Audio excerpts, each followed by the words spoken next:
হরে Krishna everyone. তোমাদের কোথায় কোথায় ঠান্ডা পড়েছে? আমরা কিন্তু মায়াপুরে খুব ঠান্ডায় আছি আপাতত 2 দিন। তো এখানে আজকে এতটাই কুয়াশা পড়েছে কিছুই দেখা যাচ্ছিল না।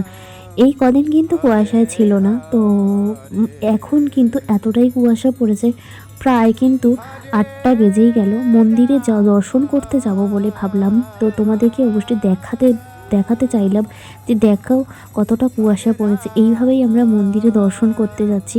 আরও সকালবেলাতে বেরোতে পারিনি, তো এই মেয়েকে নিয়ে ছোট, তো তাই জন্য এত তাড়াতাড়ি ভাবলাম যে যাব না। তো বুঝতেই পারছো রাস্তাটা পুরোটাই ভিজে, এতটাই শিশির পড়েছে, শিশিরে আচ্ছন্ন হয়ে গেছে কুয়াশাতে।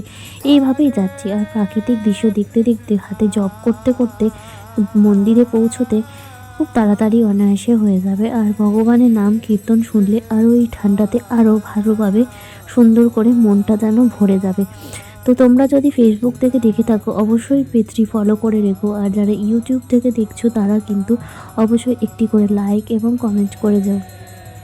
তো দেখো এই রাস্তাটাও তোমাদেরকে দেখাচ্ছি, খুবই খুবই খুবই কুয়াশা। তো চলো মন্দির প্রাঙ্গণে এসেই গেছি। মন্দির প্রাঙ্গণেও বড় মন্দির থেকে শুরু করে কিচ্ছু দেখা যাচ্ছিল না, তো ভাবলাম যে এটাই শেয়ার করি। আর রাস্তাটা কতটা ভিজে তোমরা তো বুঝতেই পারছো যে গাছের এতটাই জল পড়েছে, মানে শিশির পড়েছে, শিশির পড়তে পড়তে রাস্তাটা পুরোটাই ভিজে গেছে, দেখে মনে হচ্ছে যেন বৃষ্টি পড়েছে। তো তোমরা দেখো মন্দির প্রাঙ্গণে চলেই এসেছি আর ভগবানেরও দর্শন করে নিয়েছি। দর্শন করার পরেই কিন্তু তোমাদেরকে এই দৃশ্যটা দেখালাম। তো সবাই কিন্তু কীর্তন করতে করতে যাচ্ছে, আমিও কিন্তু জপ করতে করতে যাচ্ছি। তো তোমরা দেখো মন্দিরটা যে কুয়াশাতে ওদিকে কিছুই দেখা যাচ্ছে না। তো এইভাবেই কিন্তু আজকে কিন্তু সকাল সকাল ভক্তরা কিন্তু কমই আছে, কারণ এখানে অনেকটাই আজকে কিন্তু কুয়াশা আচ্ছন্ন হয়ে, তাই শীতটাও একটুখানি বেশি বেশি লাগছে যেহেতু। আর ঠিক আছে, চলো কোনো কথা নয়, ভগবানকে দর্শন করে আর এইভাবেই করতে করতে দিন যেন চলে যায়। তো চলো বেশি কথা না বলে মন্দিরটার পাশ থেকে তোমাদেরকে যাই আর মন্দিরটাও তোমাদেরকে দর্শন করাই, যে এইভাবেই তোমরা মায়াপুরের মন্দির দেখতে থাকো। তো অবশ্যই কিন্তু একটি করে কমেন্ট করে যাবে। এরপরেই আমাদের বাড়ি ফেরার পালা। ভগবানকে দর্শন করে ভগবানের জন্য আমাদেরকে কিন্তু প্রসাদ দিতে হবে, তো ভোগ লাগাতে হবে, এই জন্য কিন্তু বাড়িতে আমাদেরকে যেতেই হবে। চলো বাড়ির পথে যাওয়া যাক। এইভাবেই মন্দিরকে সব সময় আমরা হৃদয়ে রেখে ভগবানের জন্য সেবা করার জন্য এই যে সুযোগ পেয়েছি ওটা অনেক অনেক অনেক স্বীকৃতির ফলে পেয়েছি। তো এইভাবেই কিন্তু ভগবানের সেবা তোমরাও করো, আর এইভাবে যেন আমিও তোমাদের কৃপায়, ভগবানের কৃপায় যেন সর্বদা যেন এইভাবেই মানে সেবা করতে পারি।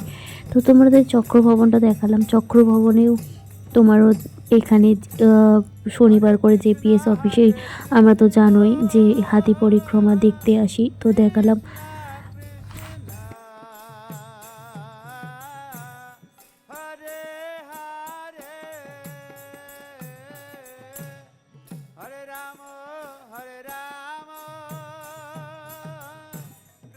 তো ঘরে চলেই এসেছি আর বললাম এই যে ভগবানের ভোগ বানাতে হবে।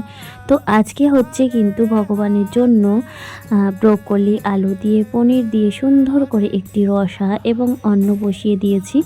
আর তার সাথে কিন্তু হবে মেথি এবং বেগুন দিয়ে একটি শাক ভাজি।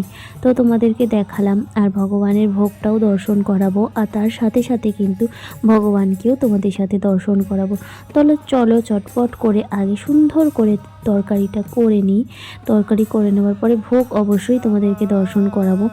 তো দেখো মেথি শাক এদিকে সারানো হচ্ছে, আর তার সাথে সাথে ভাবলাম যে এদিকে ভগবানকে তোমাদেরকে দেখাই। এইভাবেই আমি এইভাবে রেখেছি যেহেতু এই ঘরে, কারণ আমার তো সিংহাসন নেই, তোমাদেরকে আগেই বলেছিলাম যে এবারে ওখান থেকে আনতে পারিনি। ভগবানকে এইভাবেই কিন্তু আমি সেবা দিই। তো চলো আজকে কিন্তু ভগবানের ভোগে মেথি দিয়ে সুন্দর করে একটি শাক ভাজি হবে বেগুন দিয়ে, এবং তার সাথে থাকবে অন্ন আর ব্রোকলি পনিরের রসা।